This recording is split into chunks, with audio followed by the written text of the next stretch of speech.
Hello guys, welcome to my channel. I'm your friend, your mentor, Ratandeep Singh. I'm a developer and I have more than 7 years of experience in the IT industry.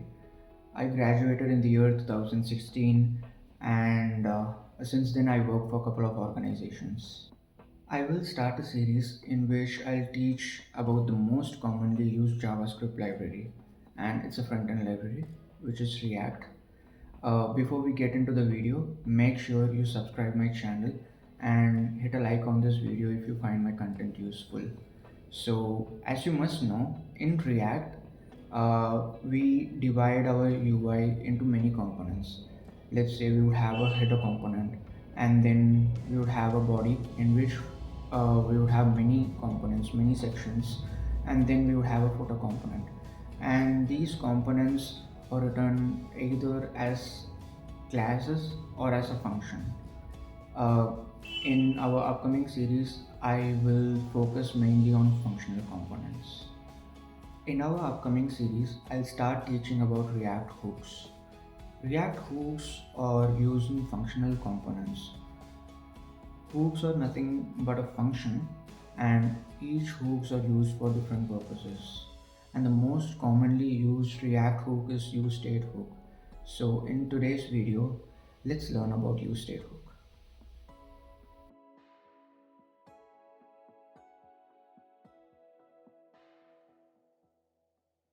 So in my code, I have one app.js file in which I have one h1 with the text hello world in it.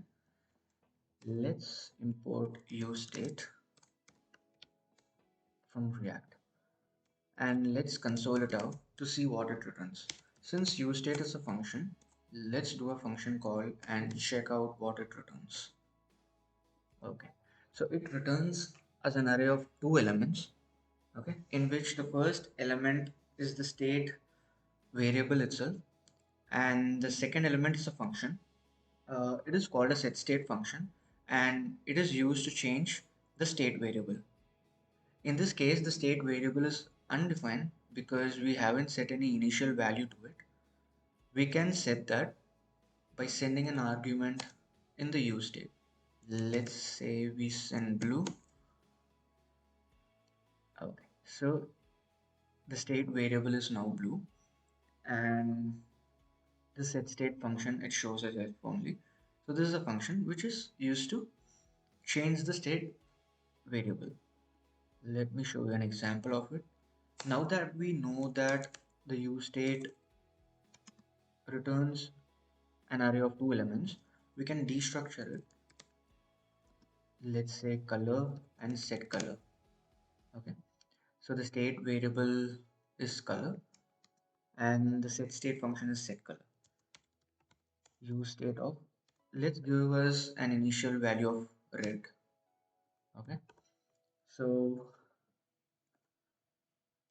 let me show you the color variable in the UI. Let's have one h3, and in the curly brackets let's write the color variable. So whenever you try to access JavaScript variables or write any conditions within the return statement, you do it inside the curly brackets. Okay, so yeah, let me save this and show you one. Yeah, so it's red now. Okay, and let's try to do a set state over here and let's change it to blue. Okay, so this means you are setting the recent color value to blue. Okay, when you save that and refresh, you're getting an error saying too many re-renders, and our UI broke as well. We had an hello world text over here and it's gone right now. So let me console you the color.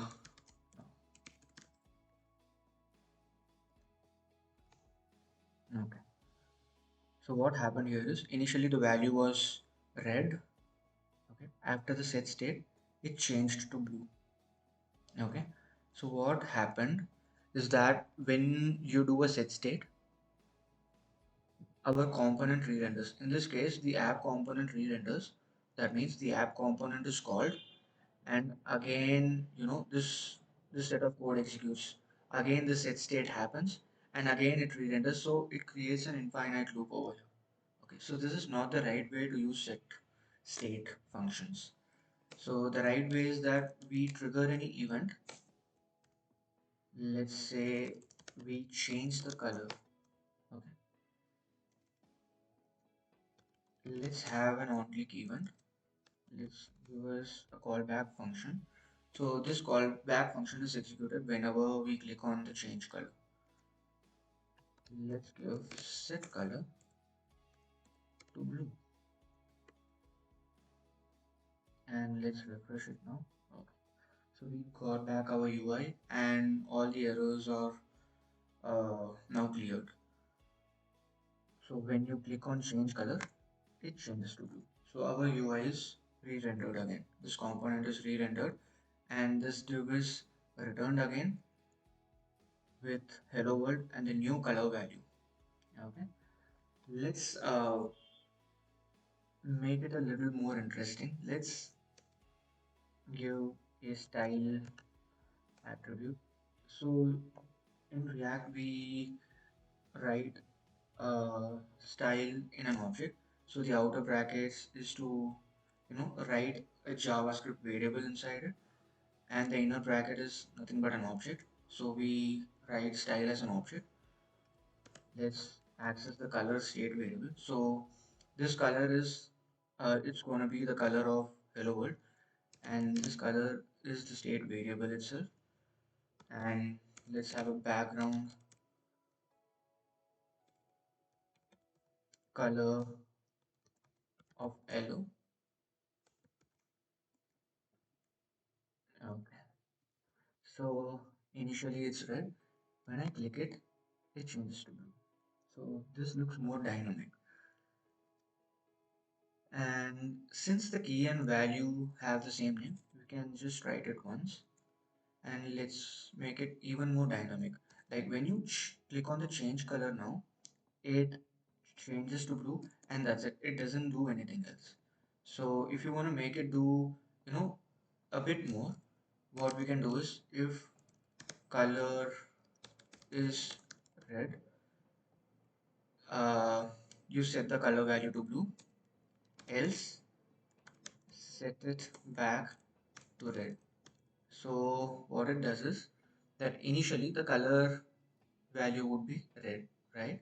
So if it when I click on the change color, it checks this condition. Okay, the color value is red, so set the color to blue. And now that it changes to blue, and if I click this change color once again, it checks the condition again. So this is false. So it changes color back to red. Okay, let's refresh.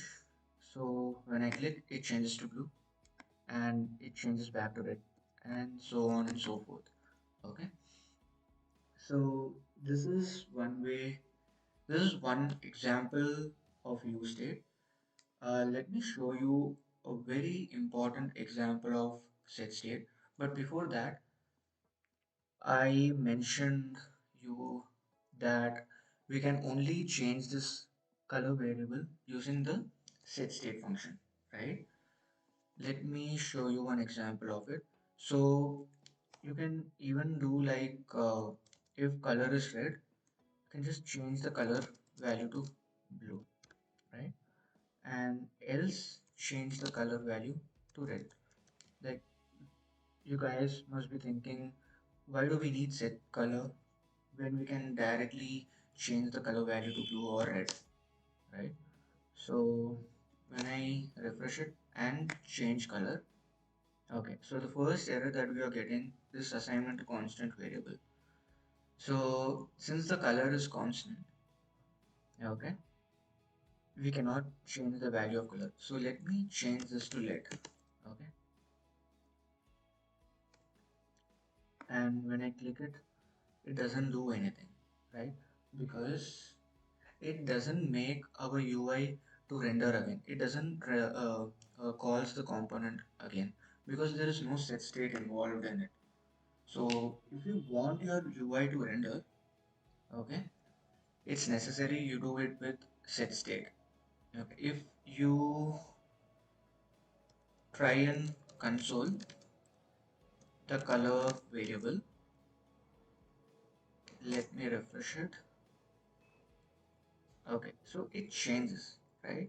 It changes. The only thing is you're not able to render the UI again in this method, and this is not the method. So this is the wrong way of doing it. So the only way of doing it is that you use set state function. Set color to blue, and here set color to red, and let's refresh it. Change blue red. Yeah. So this is useState.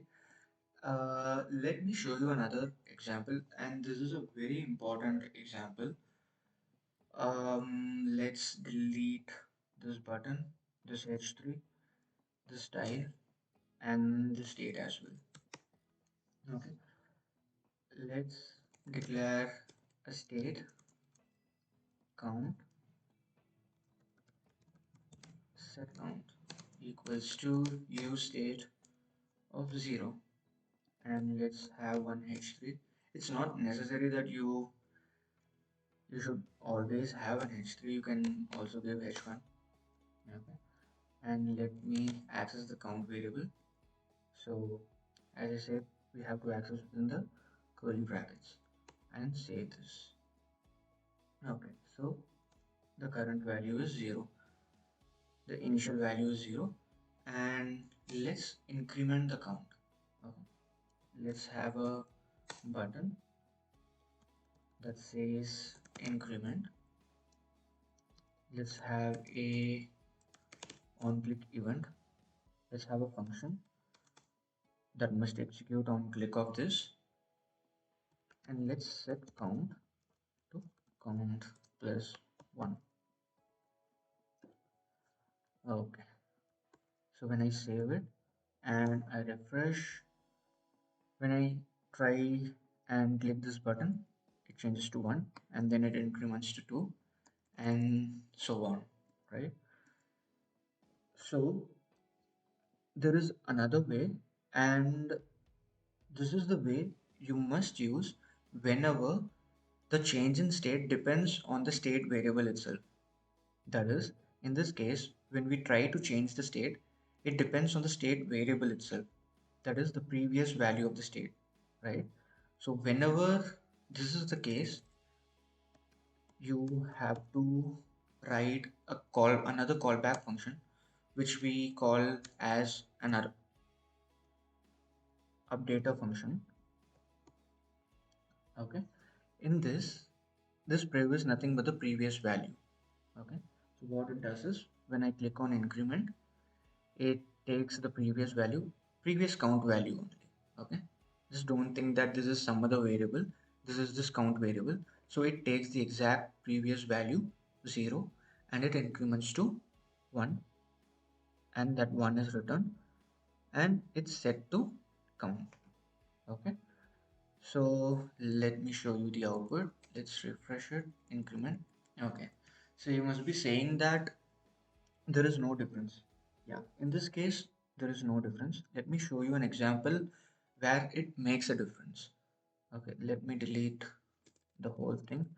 Let's use a function called set timeout. In this, let's have 1000 ms, which is 1 second, and let's set state inside this. Set count of count plus 1. Yeah. So in this case, let's refresh the page. When I click on increment, it increments after 1 second because we gave a timeout of 1 second over here. And when I click again, it's 2. So when I double click on it right now, like this, it changes to 3. It actually should have been 4. So why it did not change is because like when I double click on it, so what it does is This callback function is sent to call stack, and then it goes back to queue, and this executes. So two callback functions goes in this case, and it takes the recent count value, which is 0. Okay. So both the times, when both the set state happens, the count value is 0. So the first set state happen, it changes uh, like for example, in this case, it was 2, right? So the recent value was 2 when the set state happens both the times. So the count value was 2. So it's like 2 plus 1, 3. Okay, it doesn't take the recent count value from there because when it was sent at the same time, it goes with the current value of it. So both the times it executed 2 plus 1 and 2 plus 1. Okay, but when we do it with the updater function, prev that returns prev plus 1, yeah, prev is nothing but the previous value. Okay, so you actually can give any other name. Let's say I'm giving prev value and prev value. It should do the same. Okay, so when I refresh it and let's click on it, it gives us 1, it gives us 2. Now when I double click on it, it gives us 4. Okay, so in this case what happens is that this callback function goes to call stack and then to call back queue, and it executes. So what happens is set count goes 2 times, and both the time, the first time what happens is that it takes the previous value, which was 2 in this case. Okay, and it incremented to 3, and that 3 is given to next. And what happens is that when next set count happens, it also take the exact previous value. So the exact previous value was 3, and it increments to 4 here. Okay, which is what is updated in the UI here. So this is everything you need to know about useState hook. And if you guys have any questions, just comment it out and I'll help you out. I hope you found it useful, and make sure you subscribe to my channel and hit a like on this video. Thank you guys.